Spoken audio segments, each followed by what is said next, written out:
오늘의 성경 말씀은 마태복음서 6장 25절 그리고 32절에서 34절 말씀입니다. 그러므로 내가 너에게 말한다. 목숨을 부지하려고 무엇을 먹을까 또는 무엇을 마실까 걱정하지 말고 몸을 감싸려고 무엇을 입을까 걱정하지 말아라. 목숨이 음식보다 소중하지 아니하냐? 몸이 옷보다 소중하지 아니하냐?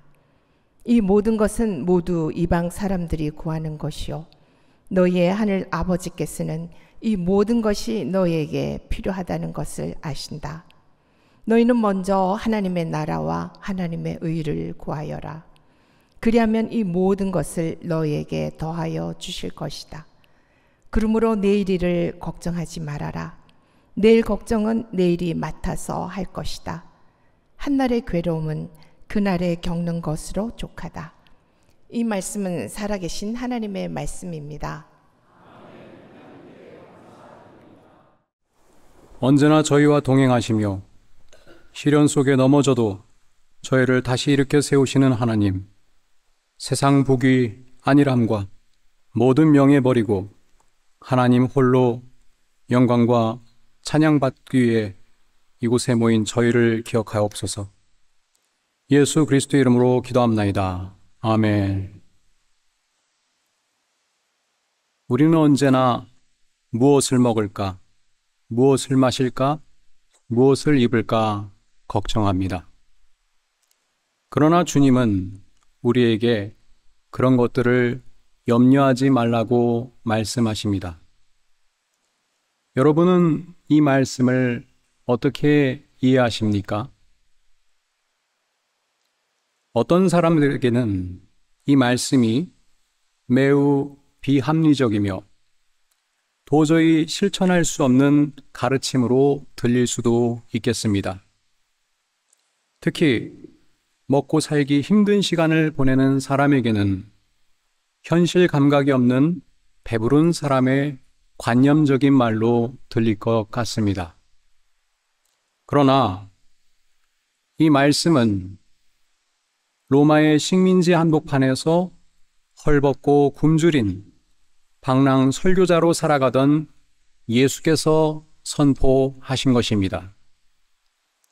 마태복음 8장 20절에서 예수님은 자신이 경제적으로 얼마나 빈곤한 처지에 있는지를 이렇게 묘사하십니다.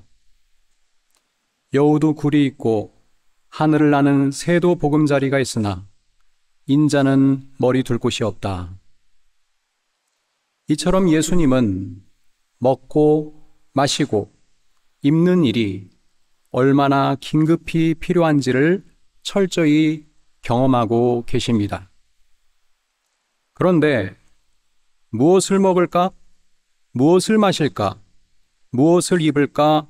걱정하지 말라는 예수님의 말씀을 바르게 이해하려면 먼저 예수께서 제자들에게 경계하라고 명령하신 그 걱정이 어떤 것인지를 파악해야 합니다. 첫째로 예수께서 경계하라고 말씀하신 그 걱정은 우리가 걱정한다고 해서 해결할 수 있는 것이 아닙니다.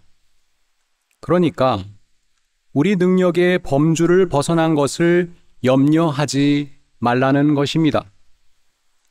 마태복음 6장 27절에서 예수님은 이렇게 질문하십니다. 너희 가운데서 누가 걱정을 해서 자기 수명을 한순간인들 늘릴 수 있느냐? 누가복음 12장에는 이 말씀 바로 앞에 어리석은 부자의 비유가 기록되어 있습니다. 여러분이 잘 알고 있듯이 그 부자는 여러 해 동안 쓸 많은 물건을 쌓아두고 마음 놓고 먹고 마시고 즐기려 했는데 그날 밤에 하나님께서 그의 생명을 거두어 가셨다는 것입니다. 아마 이 이야기는 당시에 실제로 발생하였던 것일 수도 있고 지금도 여전히 일어나고 있는 일입니다. 그러므로 본문 34절에서 예수님은 이렇게 말씀하십니다. 내일 일을 걱정하지 말아라. 물론 이것은 무계획적으로 살아가라고 부추기는 것이 아닙니다. 주님의 말씀은 내일의 일은 하나님께 맡기고 오늘의 일에 집중하라는 권고로 이해되어야 할 것입니다. 두 번째로 예수님께서 특히 경계하라고 명령하신 그 걱정은 인간의 불안함으로부터 시작하여 탐욕으로 증폭되는 것입니다. 방금 살펴본 것처럼 걱정하는 것이 무의미하다는 것을 알면서도 우리가 끊임없이 염려하고 온갖 걱정과 근심에 휩싸여 살아가는 이유는 무엇입니까? 우리의 삶이 불안정하기 때문입니다. 그런데 문제는 그 불안한 마음이 탐욕의 뿌리가 되어 하나님 대신 우상을 숭배하는 결과를 초래한다는 사실입니다. 우리는 불안정한 현실에 대한 불안 때문에 안전을 갈망합니다. 그리고 무엇보다도 재물이 안전을 보장한다고 생각합니다. 그래서 저 어리석은 부자처럼 재물을 축적하는 데만 몰두합니다. 그로 인해 재물은 삶을 유지하기 위한 수단에서 삶의 목적 그 자체로 변하고 맙니다. 그렇게 재물 자체가 절대적인 가치를 차지하게 되면 그것은 우상으로 되어 버립니다. 그래서 하나님을 섬긴다고 하는 사람들도 실제로는 재물을 하나님처럼 섬기게 됩니다. 혹은 하나님이 재물 축적을 도와줄 것이라고 기대하면서 우상을 숭배하는 방식으로 하나님을 숭배하게 됩니다. 이 경우에 우리는 이웃과 함께 바르고 정의로운 삶을 살아가도록 촉구하시는 하나님의 명령에 귀를 기울일 수 없게 되고 하나님을 우리의 욕망을 충족시켜줄 도구로 여기게 됩니다. 그 결과 우리가 하나님의 뜻에 순종하는 것이 아니라 하나님에게 우리의 뜻을 충족시켜 달라고 강요하게 됩니다. 결국 불안으로부터 시작된 염려는 탐욕을 부추김으로써 우리의 삶을 황폐하게 하고 우리를 하나님으로부터 점점 더 멀어지게 합니다. 따라서 골로새서 3장 5절 말씀처럼 인간의 탐욕은 우상을 숭배하는 길로 이어집니다. 바로 이것이 예수께서 제자들에게 경계하라고 명령하신 염려의 본질입니다. 이러한 걱정으로 가득한 우리를 향하여 예수께서는 본문 25절에서 이렇게 명령하십니다. 그러므로 내가 너희에게 말한다. 목숨을 부지하려고 무엇을 먹을까 또는 무엇을 마실까 걱정하지 말고 몸을 감싸려고 무엇을 입을까 걱정하지 말아라. 우리가 이 말씀 가운데 주목할 것은 그러므로입니다. 이 그러므로라는 말에는 바로 앞에 24절 말씀이 전제되어 있습니다. 아무도 두 주인을 섬기지 못한다. 한쪽을 미워하고 다른 쪽을 사랑하거나 한쪽을 중히 여기고 다른 쪽을 업신여길 것이다. 너희는 하나님과 재물을 아울러 섬길 수 없다. 그러므로 무엇을 먹을까? 무엇을 마실까? 무엇을 입을까? 걱정하지 말아라. 따라서 걱정하지 말라는 예수님의 가르침이 의미하는 것은 하나님만을 섬기길 원하는 사람은 물질의 유혹과 결부된 염려와 근심으로부터 해방되어야 한다는 것입니다. 마태복음 13장 22절에서 예수님은 복음의 열매를 맺지 못하는 사람의 모습에 대하여 이렇게 말씀하십니다. 가시덤불 속에 뿌린 씨는 이런 사람이다. 그는 말씀을 듣기는 하지만 세상의 염려와 재물의 유혹이 말씀을 막아 열매를 맺지 못한다. 이처럼 세상살이에 대한 염려와 재물의 유혹은 늘 한 쌍을 이루기 때문에 걱정하지 말라는 예수님의 가르침은 재물에 대한 유혹을 단호히 끊어버리고 하나님께 집중하라는 경고이기도 합니다. 예수님은 이러한 걱정에 사로잡혀 있는 우리에게 창조주 하나님의 은혜로운 섭리를 주목하도록 촉구하십니다. 마태복음 6장 26절과 28절로부터 30절까지 말씀입니다. 공중의 새를 보아라. 씨를 뿌리지도 않고 거두지도 않고 곳간에 모아들이지도 않으나 너희의 하늘 아버지께서 그것들을 먹이신다. 너희는 새보다 귀하지 아니하냐? 어찌하여 너희는 옷 걱정을 하느냐? 들의 백합화가 어떻게 자라는가 살펴보아라. 수고도 하지 않고 길쌈도 하지 않는다. 그러나 내가 너희에게 말한다. 온갖 영화로 차려입은 솔로몬도 이 꽃 하나와 같이 잘 입지는 못하였다. 오늘 있다가 내일 아궁이에 들어갈 들풀도 하나님께서 이와 같이 입히시거든. 하물며 너희들을 입히시지 않겠느냐? 믿음이 적은 사람들아. 하나님께서는 만물을 창조하셨을 뿐만 아니라 창조 세계를 보존하기 위해 일하십니다. 창세기는 하나님께서 우리를 특별히 하나님의 형상으로, 그러니까 하나님을 닮은 존재로 지었다고 증언합니다.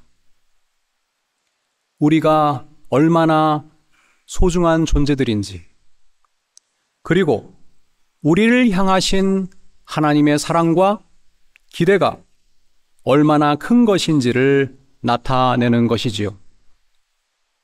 특히 우리가 하나님의 형상으로 지어졌다는 것은 하나님의 뜻이 완성되는 하나님의 나라를 위해 헌신해야 하는 우리의 사명과 우리의 책임을 암시합니다. 이렇게 우리는 모든 피조물들 가운데서 하나님의 특별한 사랑을 받고 있는 존재들입니다. 공중을 날아다니는 새들, 들에 핀 백합화, 심지어 이름 없는 들풀조차 돌보시는 하나님께서 우리의 생명을 돌보시지 않겠습니까? 예수님은 지금 우리에게 바로 이러한 창조신앙의 기본 전제들을 다시금 일깨워 주고 계십니다. 그리고 예수님께서는 31절과 32절에서 이렇게 말씀하십니다. 그러므로 무엇을 먹을까, 무엇을 마실까, 무엇을 입을까 하고 걱정하지 말아라. 이 모든 것은 모두 이방 사람들이 구하는 것이요 너희의 하늘 아버지께서는 이 모든 것이 너희에게 필요하다는 것을 아신다. 그렇습니다. 그런 일상적인 염려는 하나님을 믿지 않는 사람들도 지니고 있는 것입니다. 그런 걱정은 생존에 대한 불안으로부터 유래하는 것이기 때문입니다. 그러나 우리는 이방 사람들이 아니라 하나님 아버지의 자녀들입니다. 그냥 자녀들이 아닙니다. 하나님께서 사랑하시는 귀한 아들들이며 귀한 딸들입니다. 그러므로 하나님 아버지께서는 우리에게 필요한 것을 이미 다 알고 계십니다. 성경의 증언에 따르면 하나님께서는 이집트를 탈출한 히브리 노예들에게 일용할 양식으로 만나를 내려주셨고, 곳곳에서 샘이 솟아나 갈증에서 벗어나도록 배려하셨습니다. 또 하나님께서는 타락한 아담과 하와에게도 가죽옷을 입혀주셨습니다. 하나님의 자녀로서 우리는 이러한 창조주 하나님의 은혜로운 보살핌을 신뢰해야 합니다. 33절에서 예수님은 우리에게 분명하게 약속하십니다. 너희는 먼저 하나님의 나라와 하나님의 의를 구하여라. 그리하면 이 모든 것을 너희에게 더하여 주실 것이다. 여기에서 주님은 우리에게 우리가 이 땅 위에서 살아가야 하는 존재의 의미를 일깨워주고 계십니다. 우리는 단순히 동물적인 생존을 영위하기 위하여 살아가는 것이 아니라 사명을 지닌 존재로서 의미 있는 삶, 보람된 삶을 살아가야 하기 때문입니다. 우리가 먼저 하나님의 나라와 하나님의 정의를 구해야 한다는 말씀이 뜻하는 것은 무엇입니까? 우리의 관심이 우리의 개인적인 불안을 극복하는 데에서 벗어나 하나님께서 무엇을 원하시는지에 집중되어야 한다는 것입니다.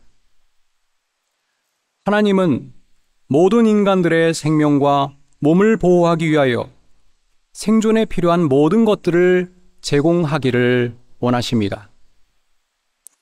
하나님은 모든 사람들이 일용할 양식을 누리게 되기를 원하십니다. 그러므로 이제 우리는 우리의 관심은 그저 내가 무엇을 먹고 마시고 입을 것인가에 대한 것이 아니라 어떻게 우리가 함께 하나님께서 허락하신 것을 나눌 것인가에 집중해야 한다는 것입니다. 그래서 주님께서는 우리에게 모든 사람들이 일용할 양식을 얻을 수 있는 세상이 이루어지도록 기도하라고 가르치셨습니다. 더 나아가 우리의 관심사는 단순히 먹고 마시고 입는 일에 집중되어서는 안 되며 지금도 이 어두운 현실 한복판에 정의롭고 평화로운 세상을 열고 계시는 하나님의 동역자가 되는 일에 맞추어져야 한다는 것입니다. 그렇게 함으로써 우리는 인간으로서 또한 신앙인으로서 존재 이유에 충실한 삶을 살아가야 한다는 것입니다. 즉, 가치 있는 삶, 의미로 충만한 삶을 살라는 것입니다. 그러므로 우리의 모든 관심사와 우리의 삶이 은혜로우신 하나님을 기쁘시게 해드리는 일에 알맞게 재설정되어야 합니다. 실제로 맨 처음 교회를 세운 사람들은 신앙 공동체 안에서 하나님의 정의를 실현하기 위해 부단히 노력했습니다. 사도행전 2장 44절과 45절은 이렇게 증언하고 있습니다. 믿는 사람은 모두 함께 지내며 모든 것을 공동으로 소유하였다. 그들은 재산과 소유물을 팔아서 모든 사람에게 필요한 대로 나누어 주었다. 사도행전 4장 32절과 34절도 같은 내용을 증언하고 있습니다. 많은 신도가 다 한 마음과 한 뜻이 되어서 아무도 자기 소유를 자기 것이라고 하지 않고 모든 것을 공동으로 사용하였다. 그들 가운데는 가난한 사람이 한 사람도 없었다. 초대교회의 교인들은 이제 더 이상 무엇을 먹을까? 무엇을 마실까? 무엇을 입을까? 염려하는 사람들이 아니었습니다. 그들은 하나님의 나라와 하나님의 정의를 구하면서 신앙 공동체 안에서 실제로 하나님의 뜻에 합당한 삶을 실천하려 노력했습니다. 오늘날 우리는 2000년 전 예수님의 말씀을 경청하기 위해 모여든 유대 민중들처럼 절대 빈곤에 시달리지는 않습니다.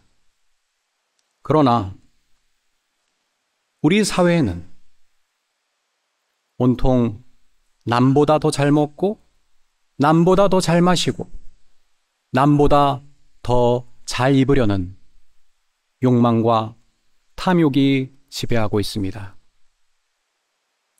그래서 도대체 무엇을 위하여 먹고 마시고 입으려는 것인지, 살아있다는 사실 자체가 무엇을 의미하는 것인지, 무엇을 위하여 존재해야 하는지, 이러한 성찰들이 사라지고 있습니다.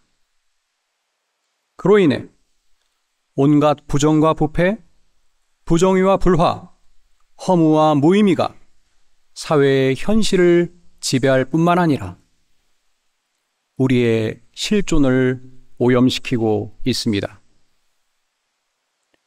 우리는 사람답게 살기 위해 먹는 것이지 먹기 위해 사는 것이 아니라는 단순한 진리를 너무 쉽게 망각하곤 합니다. 이 사실이 이 시대의 비극이고 우리가 겪는 사회적 고난과 아픔의 근본 원인입니다. 따라서 우리 사회가 인간다운 사회로 변화되기 위해서는 우리 모두가 각자 먹고 마시고 입는 일에만 관심을 기울이는 소유지향적인 삶에서 벗어나 이웃과 함께 의미 있는 삶을 살아가기 위해 노력하는 존재지향적인 삶으로 철저히 방향 전환해야 합니다. 오늘의 말씀은 이런 의미에서 우리 시대를 위한 진정한 복음의 말씀입니다.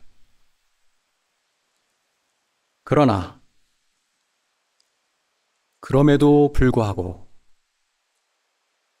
우리가 이 세상을 살아가는 동안에 우리에게 엄습하는 불안과 염려는 끝이 없을 것입니다. 그래서 우리는 예고 없이 찾아오는 걱정, 근심에 휩싸여 때로는 낙심하고 때로는 좌절합니다. 바로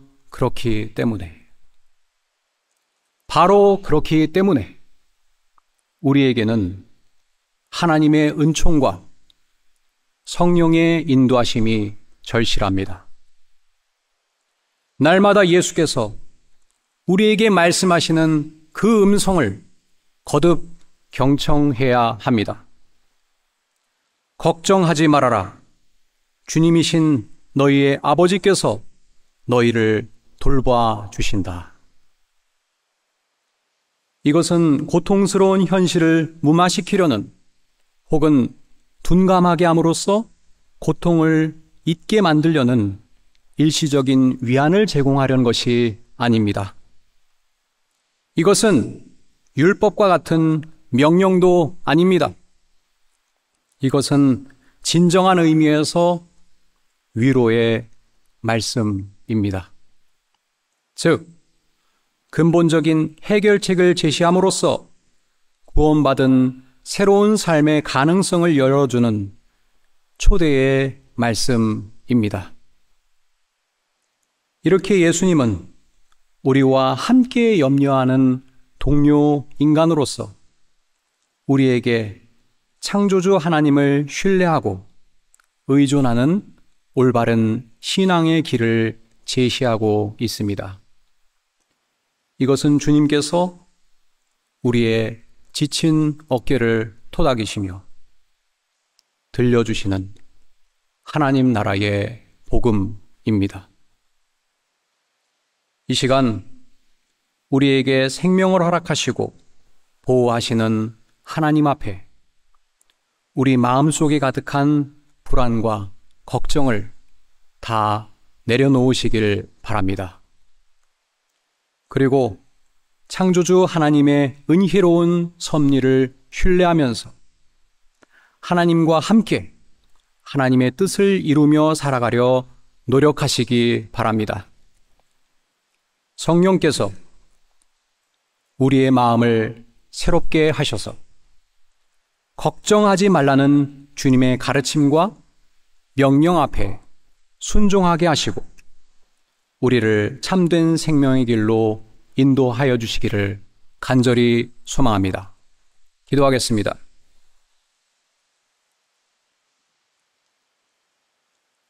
하나님, 불안한 삶을 살아가는 저희에게 아무것도 걱정하지 말라고 말씀해 주시고 복된 생명의 길을 보여주시니 감사합니다.